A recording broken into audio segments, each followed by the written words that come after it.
So we are doing mixed methods research. So we're doing survey research because we want to get a broad look at people in many, many different social locations, and then we're doing much denser qualitative work, which is these deliberative workshops that we're doing, and the deliberations I'll talk a little bit more about. But I'm just going to quickly summarize what some of the key findings from this. So we did a meta-analysis. So a meta-analysis means you take all the surveys that have a particular data point that you want. This is a quantitative meta-analysis, and you reanalyze across all of those. So it means you're pooling across a very large population. So this was for US, Canada, Europe, and Japan. And essentially it documents what we know anecdotally, which is there is not much change over that time frame. And familiarity is very low. More than 50% say they know nothing at all about Nano of the public when asked about it. And it's a very small population that say they know much at all. And benefits, it's a largely benefit-centric framing so far, 3-to-1 benefits over risks. But the part that we're really interested in, and it's pertinent to this ambivalence discussion, is that 44% not sure about whether the risks or the benefits will predominate in the nanotech case. And I would point out, again, it's more the interesting phenomena. So Nature made a new journal, Nature Nanotechnology, which tells you that the big science world, nanotechnology is absolutely an important area of discovery and invention. And it's not a place that publishes a lot of social science, but we had 2 articles published in Nature Nano, the one I circulated and this piece, and they're peer reviewing them as research articles, which is pretty unheard of. So there is an interest in the social reception side that has not been there before, which is interesting phenomenon. I just asked Terry and Christian to relook at this, and was not surprised that when they broke down that 44% and compared U.S. and non-U.S., it's 25, it's almost 26% of the U.S. are saying they're not sure, and it's over 50% of everyone else. So that's consistent with that idea that the U.S. public, compared with other publics, are more comfortable about technologies, new technologies included, and that weird, what's to me totally weird phenomena of being totally sure even though you know nothing about it, which is a really disconcerting finding. Social location issues are right embedded in here from the start. So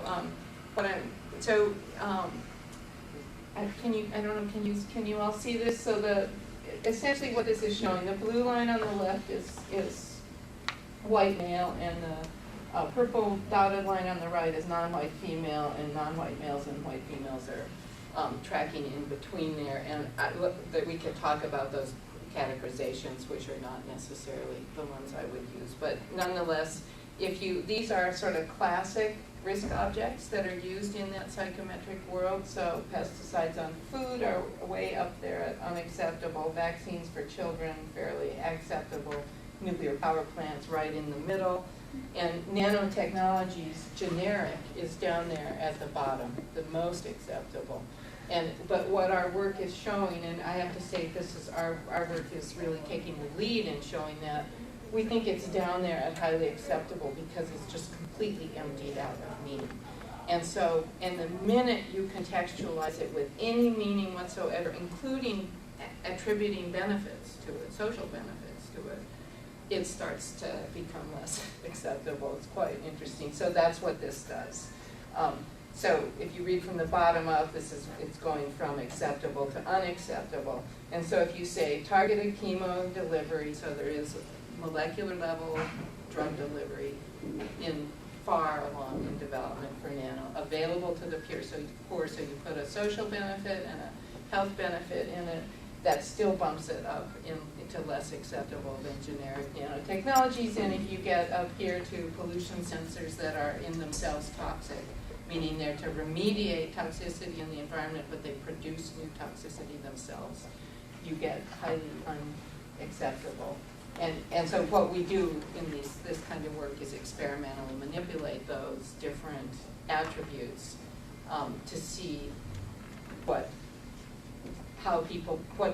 kind of, basically you're asking people to project onto them their ideas about acceptability or unacceptability. But this enduring gender-race difference has been reproduced across numerous risk perception studies. So, and in our studies, you can control out the race effects in regression analyses, but gender stays right there as a really robust finding. Women are less willing to say that these are great, wonderful things. They're more concerned about multiple aspects of their distribution, and so our qualitative research is focusing on that. And then I'm not going to spend time on this because I'm already taking much longer than I should. But trust, as we alluded to at the start, trust is a huge issue in all of this. So when people are not are becoming concerned about new technologies, one of the key factors is whether they trust government to regulate and whether they trust industries to be acting as good citizens in their interests. And what this trust asymmetry is showing, again, that the trust asymmetry is well documented in other cases of other technologies as well. And what it basically shows you is that, and these are scenarios that we've built for the nano case based on what we know about other things. So up here, if you tell people industries refuse to voluntarily report nanoparticle toxicity, so is a voluntary regulation program going to be acceptable? The answer is that it drives strongly towards distrust. This is exactly where we are right now in the regulation of nanomaterials. And so we have another survey of industry that shows strong majority of industry wants to regulate themselves. They can be trusted. They trust themselves, but public don't trust them. And figuring in here independent NGOs, so the most trust-inducing scenario is where there's a consumer watchdog that will investigate public complaints. So that means some actor out there that's not government, that's not industry, evokes the strongest judgments of trust.